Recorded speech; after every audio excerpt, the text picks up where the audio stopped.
Hello, everyone.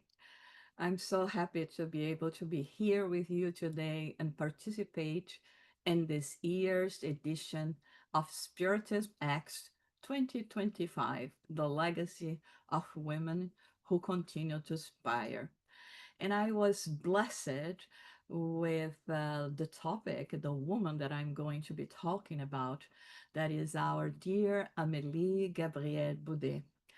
Um, if I had to summarize something about her, I would say that she is an extraordinary, ordinary woman. And we are here not just to remember historical figure, but to meet a soul of quiet greatness. Amélie Gabrielle Boudet, she's often remembered as Allan Kardec's wife, but she deserves recognition in her own right as a pioneer, an intellectual, a supporter, and a guardian of a movement that transformed spiritual thought across the world. So let us journey through the life of a woman whose brilliance and devotion were hidden in plain sight, yet whose presence shaped the course of Spiritism. So we are not really thinking about just bringing, a lot of her information, but of course we have to start about um, in the beginning. She was born on November 23rd, 1795, in Thiers, near Paris, and she was the only daughter of a notary and a teacher. And so her upbringing was really enriched by the values of education, culture, moral responsibility. And from a young age, she already showed a very strong inclination towards the arts and intellectual pursuits unusual for a woman of her time. So she studied painting, sculpture, literature, and she became fluent in several disciplines that would later support her career. So in her formative years, she was shaped by the Enlightenment ideals and the residual tremors of the French Revolution, a time when the world itself was redefining freedom, equality, and knowledge. So she graduated from the École Normale and dedicated her life to education. She became a teacher, then a professor of literature and fine arts, inspired by Pestalozzi's pedagogical principles. She also established one of the first secular teacher training schools for women on Boulevard Saint-Germain, and her mission was clear to uplift minds, especially those of women, through intellectual freedom. So as we can see, she's really extraordinary, and she authored several works in art theory, in human relationships, poetry, and all that was related to art. And she always believed that beauty and wisdom walked hand in hand. And here we are talking about the beauty concept uh, of the beauty of the world, not the physical beauty, of course. So it was in Paris, when she was, also attending those vibrant intellectual circles, that she met Hippolyte Léon Denisard Rivail, and they married in 1832. But it was not just a simple marriage, it was more like a convergence of ideals, compassion, and mutual respect. We have to remember that Amélie was 9 years older than Kardec, and Kardec was really drawn by her enthusiasm, her inquisitive mind, and her dedication to this uplifting of the world. So we cannot think about Amélie as simply a Kardec's assistant. Sometimes we just see her as being, this quiet, passive woman next to Kardec. But she was his intellectual peer, emotional companion, and moral anchor, While he pursued public work, she was there maintaining their home as a sanctuary of order, love, and reflection. But she was always um, at his side, and it was more like a spiritual partnership. They shared the belief that true knowledge must serve humanity. So they were in search of truth. So when Kardec began his research into mediumistic phenomena and adopted the pseudonym Allan Kardec, the pen name Allan Kardec, Amelie became his closest collaborator. But let's think about how this happened. Can you imagine, Kardec, as we know, was being invited to attend those seances, to see the turning tables for quite some time. And he dismissed all of that until, one of his friends really insisted, and he wound up going to one of those seances. Of course, Amelie was with him. So here we already see a woman that had an open mind, very much like Kardec at that time. They went together and they came together from this meeting with a different perspective. It was not just Kardec that was impacted by everything that was happening there, but Amelie as well. So that's why she played a decisive role in shaping Spiritism. And after that, she was the one that helped organize the seances, documented the spiritist communication, added manuscripts, and offered critical reflections on philosophical points. So it is said that no major publication of Kardec went out without her hand in its refinement. And we have to believe that because, they like we said, theirs was a spiritual partnership, one of equal intellect. And Kardec would not just, liberate the books and the writings without hearing Amelie's opinion about it. But of course, she was the first that would be seeing the notes of the Spirit's book, and she would be quietly rejoicing when Kardec brought about as well the gospel according to Spiritism and presented it to the world. Amelie was not a medium herself, I mean, not an ostensive medium, but she understood the importance of balance, discernment, devotion in dealing with the spiritual world.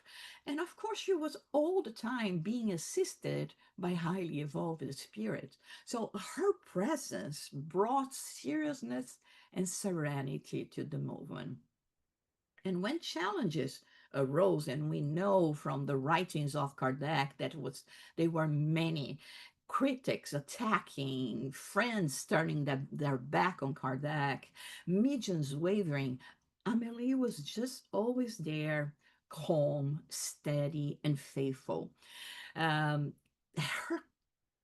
present, her strength perhaps may not be that visible, but she was there quietly in silence, always helping Kardec, going through those ordeals, those difficult times, the criticism, and continuing motivating him to continue the work. When he passed away suddenly, it was sudden in 1869, 69, we we see the world losing a beacon. But Amelie lost her partner of almost 4 decades. So she was left alone. She had to face personal and financial difficulties. But even in grief, she knew that she had to keep on working for the maintenance of the Spiritist principles. So she took over the task of preserving the Spiritist legacy.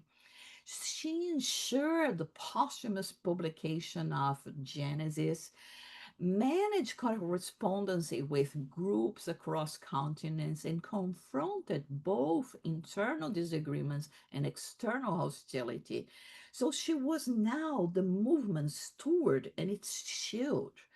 there was times that, without a doubt, and we can read in some of the books that where she may felt disappointed. One of her friends wrote a book about Amelie and her relationship, and explain how much how hard it was for Amelie after the death of Kardec, a woman in the 19th century, and her concepts not being accepted, and how hard it was for her to keep all the work and preserve the work of Kardec. But her response was always patient, dignified, and clear, and she remained true to the and loyal to the truth that they had built together. There are touching moments where, and today we have some of the letters that Amelie would write to Kardec, and Kardec would be writing to Amelie. And one of those letters, when Kardec was absent, when he went to, to a retreat to write the Gospel according to Spiritism, um, she shows real concern about his health, and she wrote to a friend asking for news of him, and so her love toward him was manifesting always in gentle care. And one thing, she never called him Kardec in private. He was Leon, which is, the first name that he has in his birth certificate is Leon Hippolyte Denisard Rivail. It's in the baptism certificate that he is Hippolyte Leon Denis Arrival. So she called him Leon, and he would call her Amelie, never Gabby or Amy, but Amelie, a woman of stature and grace. So she lived her final years in the same home on the Boulevard Saint Germain, and although her name rarely appeared in the newspapers, she was always in close contact with Spiritist leaders, guiding with kindness and conviction, and her faith was always intact, her mission completed. She passed away on January 21st, 1883, and was buried next to Allan Kardec in Père Lachaise Cemetery. We hear so much about this the tomb of Allan Kardec, to be born, die, to be reborn again, and constantly progress, such as is the law. But and we go there, we visit, but we rarely pay attention that Amelie is there right next to him, and she left a legacy. In 2004, for instance, the Institute Amélie Boudet was created in Paris to honor her memory. But the true tribute really lies in every Spiritist book read, every center opened, and every soul awakened by the doctrine, the set of knowledge she protected. Uh, she, I think, to all of us, her presence and the silent work that she has done next to Kardec, and continue after his passing, teaches us that influence does not require applause, does not require us to be in the front lines. That true greatness may sit silently beside the more visible. We have so many examples. Let us remember one of them now. For instance, Tio Nilsson, Uncle Nilsson, that was always next to Divaldo, helping him and protecting him, right? And Amelie was the same. So that to to be faithful is always so powerful. So let us remember that we do not require applause, and true greatness may sit silently beside the more visible. So Amelie Gabrielle Boudet was an extraordinary soul, rapid in the simplicity of ordinary life. She stood for beauty, truth, education, and spirit. She gave her voice to Kardec's work, her hands to its publication, and her heart to its mission. So let us remember her not as a footnote in another story, but as a co creator of one of the most beautiful chapters of spiritual history. And let's say that this is the first chapter. They were together in this search. They were together in the methodology that Kardec created. They were together helping each other when the world around them was turning their back because they could not understand the immortality of the soul. They could not understand that the spirits have a voice and they are coming constantly to talk to us. Amelie understood that.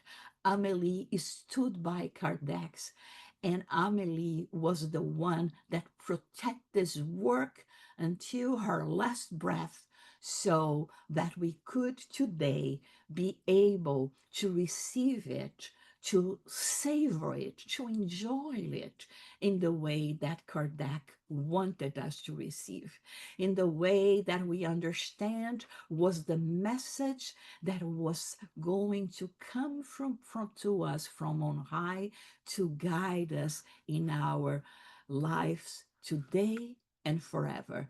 So in this matter, we would like to honor this extraordinary ordinary woman, and we thank you, Amelie Gabrielle Boudet, for all the work, and you will always be in our hearts, in our minds, and receive our gratitude. And for all of you, I also give you my gratitude because we are together in this journey and we have all those notable spirits to guide us and to inspire us in this spiritual journey so that we become each time more and more, you know, spiritual perfected and in this union of love and fraternity. So thank you so much for your attention.